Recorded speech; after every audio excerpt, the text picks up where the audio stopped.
All right. Hi, everyone. So first question for all of you, how's everyone doing on a tech conference bingo? Because I'm about to win, okay? I've already got someone saying AI. I've got a three-letter acronym. I have free space. I've got speaking with a vendor outside, and all I need is someone to make a horrible sports reference. Bingo. All right, but I'm not here to talk to you about sports.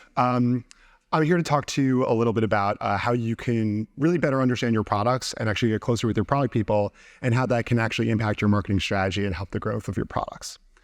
So to start, just a little bit about me. As she said, I'm the director of mobile products at Dow Jones. I've got tons of experience in the industry building tons of different kinds of products. We're talking mobile web, mobile apps, data products, user products, etc. I've worked at a bunch of other companies, Condé Nast, Bloomberg, and Fox, but I've already broken the first rule of dating. You don't talk about your exes, so I'm not going to do that either. And to start, just so I get a good sense of what we're dealing with here, my audience dev people would tell me I need to collect data. So how many of y'all are in product? Just raise a hand. Very few. Oh, okay, cool. How many of y'all are in performance or growth marketing? All right. How many deal with acquisition as a strategy? All right. How many with engagement or retention? Okay, cool. So we got a good spectrum here, which is great. Hopefully I can impart some knowledge onto all of you. So we're going to start with a history lesson, all right? And I'm going to use one of our brands, Wall Street Journal, as a bit of a conduit for this. You know, it's a news company. If you look back and start thinking about acquisition and where it started, it really started with the brand, right? The first published paper in the United States, which is actually still published today, was published in 1764. It was the Connecticut Current. And your acquisition was really based on where you were. You know, extra, read all about it on the corner of a street. And the Connecticut Current was published in Hartford. So you got it in Hartford. That's where you were. So your loyalty was basically based on your location. It was, where you were. And over time, that started to shift a little bit. And as information became more readily available through, mail and then eventually the internet, we really started to focus on the offering. So as it relates to this industry, it's the journalism, right? So 2 homepages from, June 30th, 2015. You could tell already, right? It's a different offering. One's financial skewing, one isn't. What's there is somewhat different. So now, obviously, people had access to more than one paper. It wasn't location-based anymore, but there was something being offered by these companies that was inherently and intrinsically different. And you could rely on that to actually develop your customer base, grow your customer base. Some people wanted news that looked like this, and some people wanted news that looked like that. But over time, what kind of happened is that things started to get a little bit more similar, especially on the web, right? This is a newer version of that homepage, closer to 2018. And if you squint, these might actually look like the same homepage. And as time moved on, this actually became kind of the trend. These are 3 different homepages, one in 2015, one in 2018, and that's actually the Connecticut Current, now the Hartford Current, on Monday. Still being published, and if you squint, kind of all looks like the same product, right? So we know that journalism is different. One's local news, one's financial news, and one's global news, but it's kind of hard to distinguish that offering difference based on what's being presented to the customer here, right? So what am I here to talk about? The product, right?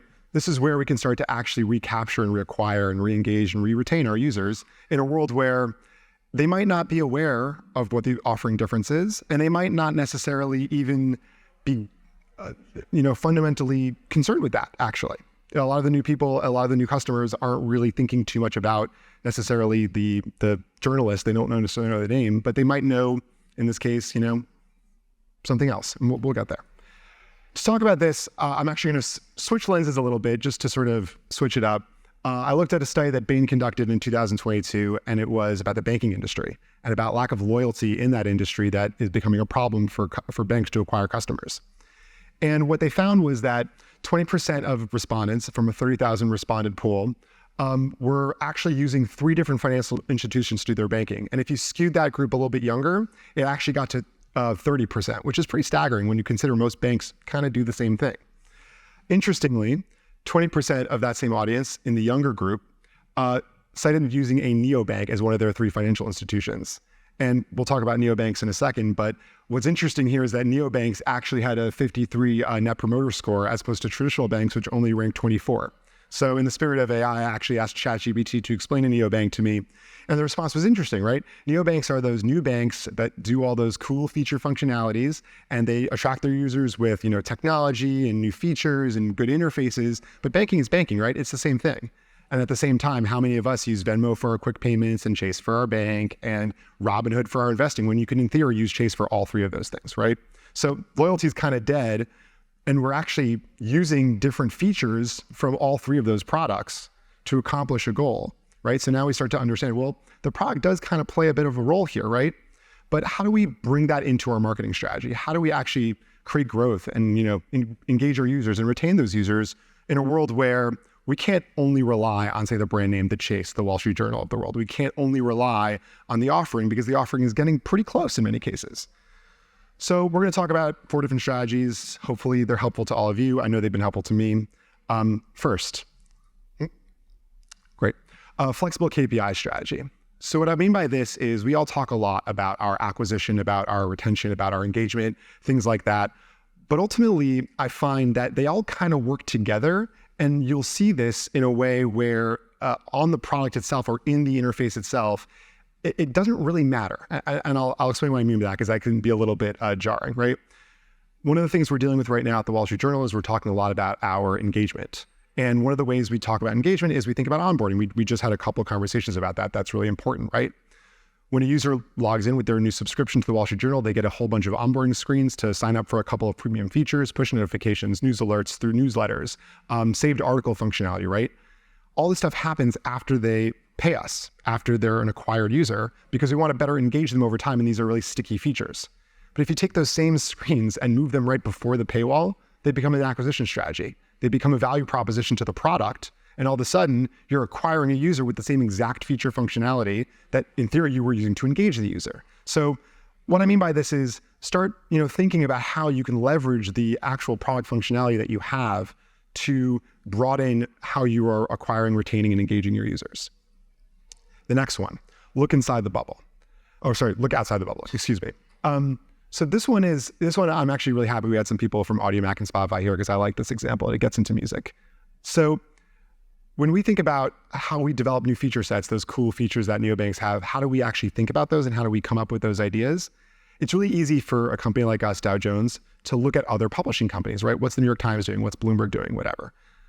But frankly, as it relates to the core feature sets that we're putting out, it might make sense for us to look way beyond the confines of our traditional industry. For example, right now we know, especially on mobile, people are really gearing themselves towards other media formats, audio and video, not just reading, right? But we produce content in the form of articles, so there's a bit of a miss there.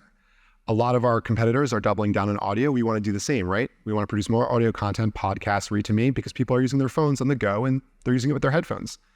But as far as feature functionality, I don't want to look at our competitors in the news industry. I want to look at Spotify and Audio Mac because they're killing it when it comes to audio features. So we have to think way outside of our immediate bubble in terms of these features.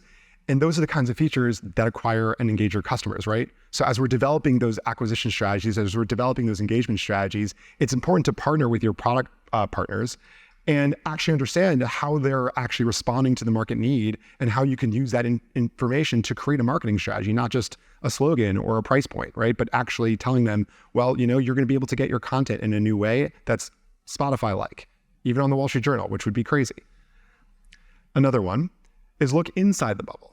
And it's funny, we also kind of touched on this a little bit. When I say look inside the bubble, I don't mean other news companies, but I mean literally your customer base.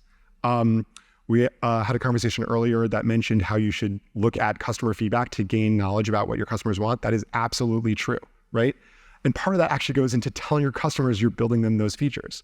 So for example, one of our most requested features that was for an app is, a saved article functionality that transcends both web and app. Great. We're building it. Awesome. But who's going to know, right? If people are really interested in that product, and that's what we're seeing on both our App Store reviews and in our customer insights reports and so on and so forth, and the product team is jumping to build that because so many people are asking for it, that should be part of the marketing strategy. Hey, new app screenshots showing that there's, a new feature that so many people requested, or new messaging that's saying, hey, that feature that you were asking about is now available. Users are really active, especially on app stores, and it's really important to be in contact with them, understand what they need, and use that to actually help develop your product roadmaps. And those of you who raise your hands and saying that you're in marketing, especially if you're in app marketing dealing with app stores, you have access to this information, right?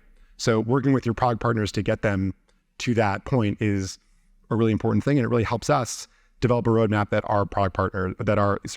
our users want. And lastly, and I really love this one, it's lean into mobile only. One of the things I hear a lot is parity, right? We have a website, we have a mobile app, we want there to be feature parity. And frankly, I actually hate that. And I'll explain why. A website and a mobile app are inherently very different. Obviously, you can build the same features for one and for the other. And obviously, there are many features that you should build for one and the other, right? If for the Wall Street Journal, we should have reading of an article on an app and you can read an article on a website. But ultimately, the way a user engages with a mobile product is, as we know, very different than the way a user engages with a web product. And while there should be parity of data, if you log in, you should get to see the same stuff, the personalization should work the same, et cetera, and there should be a continuity of experience, whereas if you save an article on your website, it should also show up on your phone, et cetera. The way you actually engage with those products needs to be different. And I implore the folks in marketing in the room to think about how that is different, especially when they're producing their app stores, when they're producing those marketing messages, because we may want to focus on, the big strategies. Delivering journalism is what we do. So we might focus on delivering messaging around how article views are important and how, things like that are important. But the feature functionality around what makes an app different is actually what might get someone to download your app and eventually pay for that journalism eventually. So it's really important. And I'll even double down on leaving into mobile only and say that it actually might be different platform to platform within mobile, right? If y'all watch WWDC, they mentioned widgets like 50 times. Apple's really doubling down on widgets. Whereas Android and Google is really doubling down on large screen sizes. Their flip screens, their different tablet sizes. So building feature functionality to suit those different markets even might be super important. And who has access to those different strategies and those different ideas being presented by those stores? The marketing team's responsible for those stores. So it's really important. All it is to say is there's a lot of ways that you could partner with your product team and actually bring what is going on in the product development roadmap into the marketing cycle. And it will help your strategy and help all of your marketing strategies in terms of acquisition, strategy, retention, and engagement. So then we get to sports. I was inspired by a quote from Jonathan Gray, the president of Blackstone, who, when asked about a product of his that was actually losing customers, but still a really, really performant product, he said, the number of fans doesn't matter. What matters is the scoreboard. And I thought about this a lot, and it made me think, right? You can focus on growing the size of your audience. You can focus on the quality of that audience. You can focus on your price point, the revenue from that audience. But ultimately, if we don't consider the product as a factor in that strategy, you're going to miss out, right? You can have a really, really historically famous team. You can have a great ticket price. You could have the best stadium in the world. But if the team is bad, people aren't going to come to the stadium. Thank you.